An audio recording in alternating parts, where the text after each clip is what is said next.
Durbummaashii barbaadeen dhabe.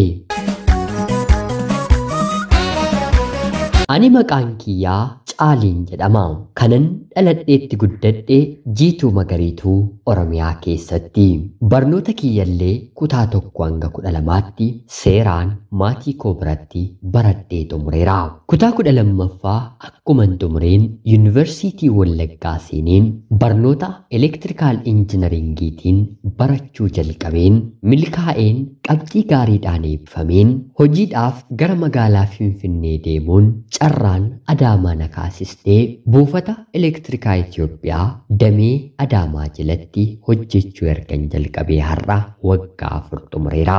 Jaalala kanin jalqabe yeroo kutaa 6 baradhu nan jaalladha malee ilmoo dubartii deemee gaafachuun garuu anaaf abjuudha. Hiriyoonni koo na waliin oolan yoomuma ati dhiira taatee dhiira fakkaattee ilmoo dubartii jaallatte sin jaalladha jechuun afaanii baastee dubbattaa jedhanii na gaafatu. An sodaa guddaan qaba. Haa ta'uutii garuu guyyaa tokko hiriyaan koo na waliin baratu sodaa ani qabu naaf beekee siifan gaafadhaa dubartii jaallatte natti agarsiifadhu jedhe yeroo na gaafatu anis daree keenya keessaa abaluun naaf gaafadhu baay'eetti ishee jaalladheeraa jedheen itti dubbadhe.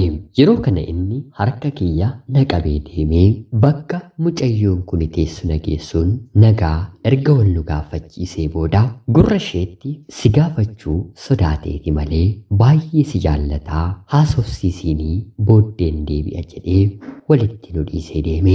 Yeroo kanatti ani deemuu isaatti akka qaana'uun ta'e ishiin koottu hin deemiin jettee harka na qabdee waa'ee barnootaa na gaafatte. Kanaan otoo jennuu haasoo jalqabnee guyyaa lammaffaa ofii dhuftee ana bira teessee waa'ee jaalalaa natti kaasuu ni eegalte. Yeroo kanatti ani ammallee gaafachuun sodaadhe. Haa ta'uutii garuu akka bara ammaa moobaayilii qabaachuu baannus waraqaa tokko kuttee akka miiseejii yookiin immoo chaatii barreessitee anis barreesseefiin haasoo bifa kanaan ni eegalla.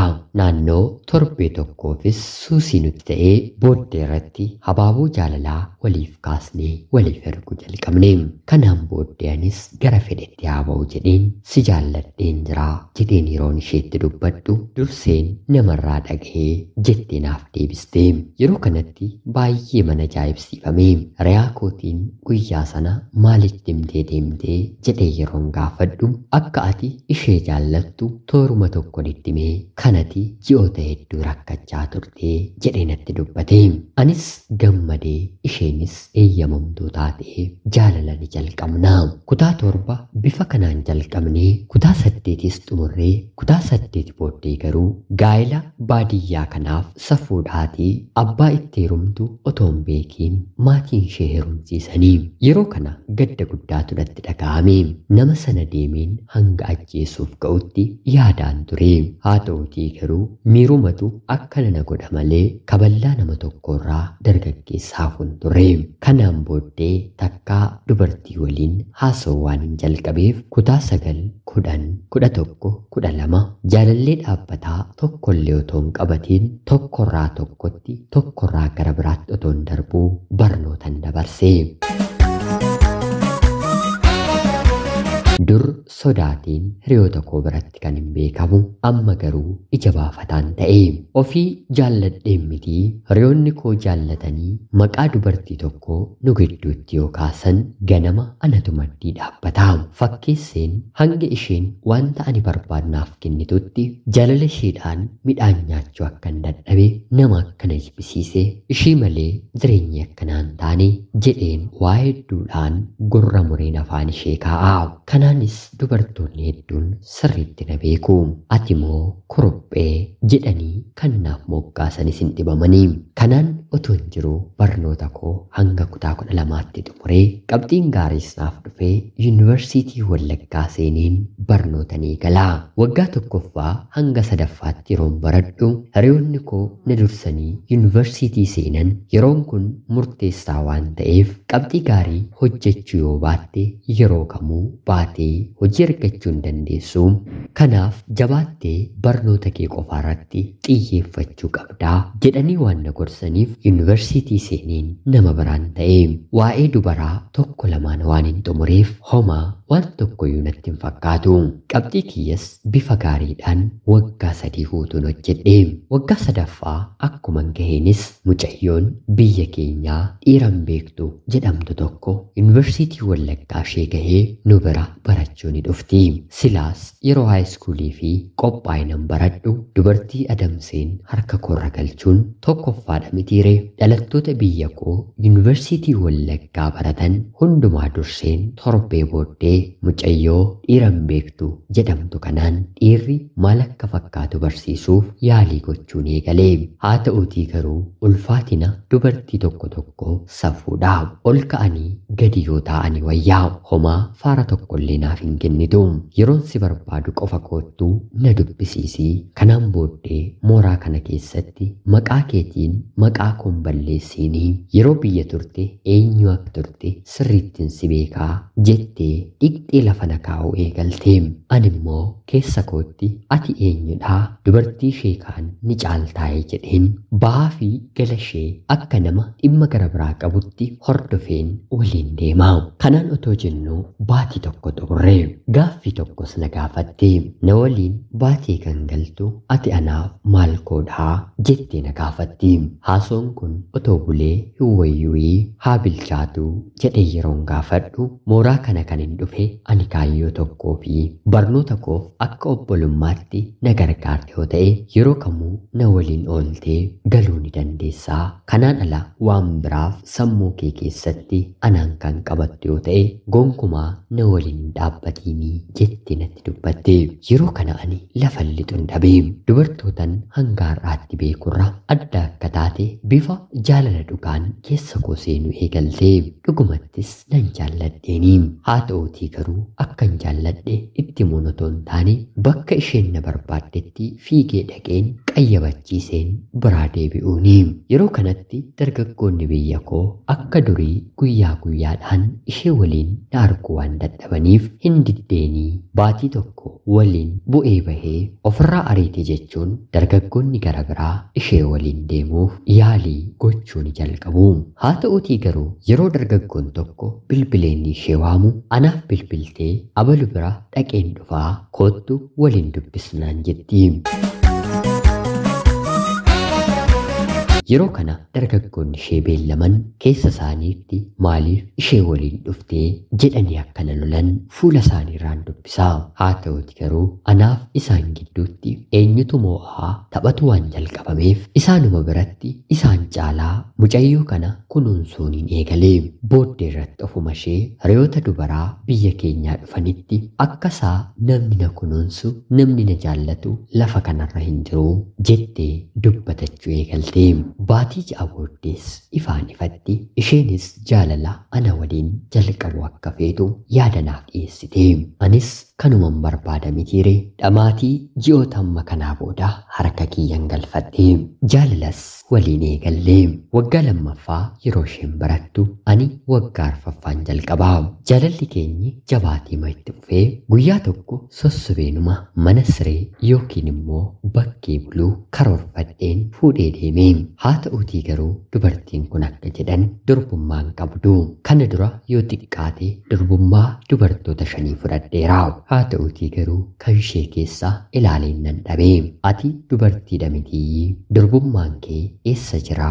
Maaliif immoo hanga kana of qabdaa jedhee yeroon gaafadhuuni wantan durbummaa qaba jedhameef qofa na waliin turtee kan ati narraa barbaaddu kana dhataanaan ani hin qabu. Akkuma ati dubartii hedduurraa balleessaa turte kashlabbee akka keetu na goyyomsee na keessaa balleessee jettee natti dubbatte. Wanta kana dhabuu kootti gaddi natti dhaga'amus jaalallin isheef qabu garuu homaa hin hir'anne. Barannees lamaan keenya eebbifamne. Ani waggaa 5ffaatti isheen waggaa 3ffaatti akka jechuudha. Akkuman magaalaa Finfinnee fira bira hojii barbaaduuf deemeen isheenis fira ishee bira hojii barbaadu dhufte. Akka carraa ta'ee anaaf ji'oota muraasa booddee yeroo naaf milkaa'u mindaama baatii tokko akkuman fudhadheen koottu ana bira taa'eetii hojii barbaaddadhu jedheen ofitti ishee waame. Jireenyi maatii fira bira teessee hojii barbaaddu kuni ishumattuu waan ulfaateef tole jettee mana tokko keessa waliin jiraachuu eegalle. Haa ta'uutii garuu ilaalcha dubartii tokko tokkoof ajaa'ibaa. Ganama baheen guyyaa gara manaatti laaqanaaf yeroon deebi'u bakkuma ciistutti ishee argaa. Aareen wanta mana keessa jiru walirra godhee nyaadheen ammallee bakka hojii deemee yeroo deebi'u ani mana keessa oolee wookii goonee deebinaa irbaatas waan hin dalagneef nyaannee gallanaan jetti. Yeroo hedduu ofumaayyuu dadhabeen gara manaatti waan hin deebi'uuf nyaata malee bulurra waliin baanee deebinaa. Ofii mana keessaa hojiin qabdu. Uffata kan koos kan ishees guyyaa tokko gadi jettee miicuuf yeroo isheen bishaan waraabdu argeen hin beeku. Haa tolchituuf eelee biteen haa ta'uutii garuu biddeena binnee nyaannaa. Durba ta'uun maalirratti akka ta'e gaaffii natti uumee yeroon gorsuun akkana jettee naaf deebisti. Ani siif jaalallee kee malee haadha manaa kee miti.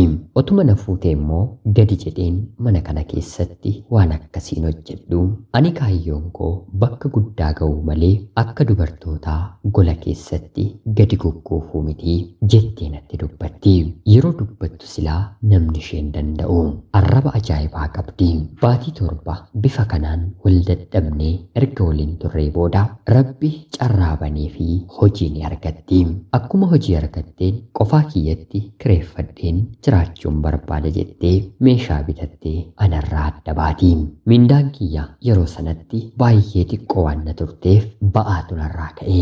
Silas of hin dadhabne mitiiree hanga ta'e maatii koo gargaaraa mana keessatti bilcheeffadhee nyaachaa uffata koo mana koo sirriitti qabachaa jireenyan jalqabe. Taajjabbiimaaf guyyaa tokko tokko gara mana ishee yeroon deemu uffata isheellee miiccachuu dadhabdee ispoonjiidhaan yeroo hedduu haxooftee manaa baati. Sireen irra ciiste baatiittuu akkaafamu Rabbitu beeka. Mindaan ishee akkuma baheen waan faashinii haaraa jedhamu bitattee torbee tokko guutuu uffattee gaafa xuraa'u lafa keessi. Anis lakkii namni bifa kanaan hin jiraatu. Uffata ati qarshii 500-600 baastee bittu maatiin kee obbolootuma keef yuunifoormii bitu maaliif maallaqa akkanatti taphattaa jedheen yeroo ishee gorsu jireenya koo keessatti wanta si galchu hin jiru jettee natti dheekkamti. Waggaa tokko guutuu haala kanaan taphattee baate. Gaafa toltu toleefiin gaafa isheen hin tolle immoo ofirraachi buteen jiraachaan dabarse. Jireenya kana erga quuftee booda anaafsi yoom wal fuunaa jettee na gaafatti. Yeroo kanatti siif galuu dide malee kana durayyuu wal fuunee turre. Ammayyuu ani siin baay'een jaalladhaa garuu wantoonni sirreessitu hedduutu jiru jedheen yeroon isheetti dubbadhu isa waliin mari'annanaan jettee uffata ishee qabattee na waliin jiraachuu eegalte. Haa ta'uutii garuu ammas amalli ishee sanuma akkan dubartii ta'u barbaaddi. Egaa kun jireenya waan ta'eef anis garaa jabeeffachuun jalqabe. Akka aartuuf jedheen galgaleeffadheen manatti yeroon galu hinumaa isheenis galgaleeffattee eegdee duuba koorra galti. Oo yaa Rabbii nama akkamiitu na waliin jira jedheen manan kireeffadhe gadhiiseefiin mana gara biraa kireeffadheen qofaa kootti jiraachuu jalqabe. Jaalala erga waliin lakkoofsisnee waggaa 6 ol xumurreerra. Haa ta'uutii garuu haalonni erga eebbifamnee jiran baay'ees namatti hin tolanii. Isheerraa guutummaa guutuutti qulqullaa'een jaalala gara biraa jalqabuufis naaf hin danda'amne. Yeroo hedduu bilbiluun jaarsa yoom ergitanaan jetti. Si fuudheen si dhiiseeraa kanaan booddee jaarsan warra keetti arguun qabu filannoo mataa kee barbaaddadhuun jedhaanii. Haa ta'uutii garuu isheen si malee jireenyi naaf hin ta'u hanga ati fuutuutti anis hin heerumuu jettee natti dubbatti. Yeroo kanatti ani akkasin barbaanne takkaa sitti dubbadheeraa 2-3 sitti meeraa 4-5 immoo dubartiin maal akka fakkaattus timeeraa. Kanaan booddee filannoo keetii dhaabbattee hafuu miti fannifamtee hafuu dandeessa jedheen dhaamsan qabu itti dhaammadheeraa. Akka carraa ta'e anaafis hanga har'aatti gaa'elli naaf hin milkoofne. gara fuulduraatti hinnaaf milkaa'aa jedheen abdii qaba. Mee otoo isin ta'ee jireenyi kun seenaa keessan fakkaatee maal murteeffattu? Dubartii boqonnaa isiniif hin kennine fuutanii waliin jiraattu moo haa barattu jettanii akkuma koo gadi dhiistu? Ana obboleessa keessan Caalii magaalaa Adaamaarraati. Ulfaadhaa nagayaatti galatoomaa. Yooyyaa shamaa akkam jirtu kabajamtootaaf hordoftoota qophii Oromiyaa 24. Nagayaaf jaalalli tokkummaan bakka jirtan hundaatti hunda keessaniif haa ta'u jecha guyyaa har'aallee seenaa obboleessi keenya nuuf qoode isiniif dubbiseen hin ka'a. Akkasin irraa barattaniif hubannoo cimaa ta'e tokko irraa argattan homaa shakkii tokkollee hin qabu. Obboleessa keenya seenaa kana nuuf qooduu keetiif guddaa galatoomisiin jecha kabajamtootaaf hordoftoonni qophii Oromiyaa 24 yaada keessan komentii jalatti qoodaafii jecha qophiin guyyaa har'aaf isiniif qabadheen dhiyaadhellee kanuma fakkaatti. Hanga yeroo keessan naaf kennitanii dhaggeeffachaa turuu keessaniitiif illee guddaa galatoomaa isiniin jechuun barbaada. Laayikii fi sheer gochuun Oromiyaa 24 akka jajjabeessan kabajaan isin gaafachaa. Akkanumallee namoonni chaanalii keenyaaf haaraa taatan anaa dhufu kun Oromiyaa 24 guyyaa guyyaatiin xalayaa jaallaa fi seenaa jireenyaa nama barsiisuu bashannansiisuu danda'u isiniif qabattee waan dhiyaattuuf isinillee sabskiraayib gochuun maatii keenya hirkatatanii booda xalayaa jaallaa seenaa jireenyaa nama barsiisuu bashannansiisuu danda'u qabaattan karaa telegiraamii karaa lakkoofsa bilbilaa kiyyaa duwwaa 937 naaf erguun irratti hirmaachuu dandeessu. Qopheessuuf qindeessuun isin waliin kanan ture ani gammachiista shoomeedha. Seenaa gara biraatiin hanga walitti deebinutti bakka jirtan maraan turtii gaarii isiniif hawwaa yeroo gaarii.